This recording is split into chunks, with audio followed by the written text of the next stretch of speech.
नर्मदा नदी को चिरकुमारी नदी क्यों कहा जाता है? नर्मदा का प्राचीन नाम रेवा नदी है और ऐसा माना जाता है कि नर्मदा नदी का विवाह सोनभद्र नाम के नद से तय हुआ था। नद नदी का पुरुष सूचक शब्द है। नर्मदा राजा मेंकल की एक रूपवती पुत्री थी। राजा मेंकल अपनी पुत्री नर्मदा की शादी के लिए एक शर्त रखी थी। उन्होंने एक दुर्लभ फूल लाने के लिए कहा था। जो वह दुर्लभ फूल लेकर आएगा उसका विवाह नर्मदा के साथ किया जाएगा। राजकुमार सोनभद्र वह पुष्प लेकर आए थे। इस तरह राजा मेंकल ने सोनभद्र और नर्मदा का विवाह तय कर दिया। नर्मदा ने राजकुमार सोनभद्र को कभी नहीं देखा था, लेकिन उसके रूप और पराक्रम की चर्चा को सुनकर वह उसे मन ही मन पसंद करने लगी थी और सोनभद्र को अपना पति मान चुकी थी। विवाह के अभी कुछ दिन बचे हुए थे, लेकिन नर्मदा से रहा नहीं गया और उसने अपनी दासी जोहिला के हाथों सोनभद्र को एक पत्र भेजने की सूझी। जोहिला भी हंसी मजाक करने के चक्कर में नर्मदा के आभूषण और वस्त्र लेकर राजकुमार सोनभद्र से मिलने चली गई। सोनभद्र ने जब जोहिला को देखा तो उन्हें लगा यही नर्मदा है और वह उसके प्यार में पड़ गए।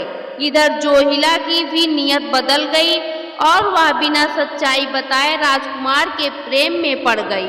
कई दिनों तक जोहिला की कोई खबर नहीं आई तो नर्मदा से रहा नहीं गया और नर्मदा सोनभद्र को देखने उनके पास चल पड़ी। लेकिन जब वहां पर पहुंची तो उन्होंने सोनभद्र और जोहिला को एक साथ हंसी मजाक एवं प्रेम वार्तालाप करते हुए सुना, जिससे उनकी क्रोधाग्नि भड़क गई और उन्होंने अपने आप को ठगा महसूस किया और वह उसी समय उल्टी दिशा पश्चिम की ओर सोनभद्र से दूर चल पड़ी।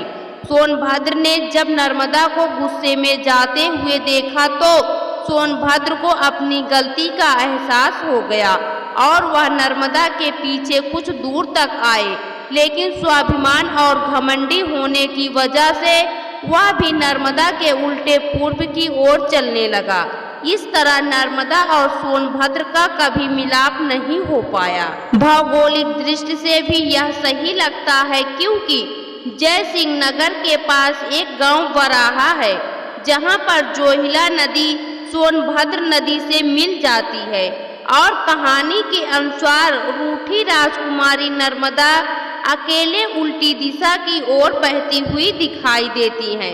हिंदू ग्रंथों में नर्मदा नदी को रेवा नदी के नाम से भी पुकारा गया है।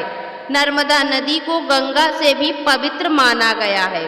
माना जाता है कि गंगा भी साल में एक बार नर्मदा का स्नान करने आती हैं। तो दोस्तों, आपको यह पौराणिक जानकारी कैसी लगी कमेंट बॉक्स में ज़रूर बताएं। वीडियो को लाइक करें, शेयर करें और हमारे चैनल को सब्सक्राइब करना ना भूलें। वीडियो देखने के लिए आपका बहुत बहुत धन्यवाद।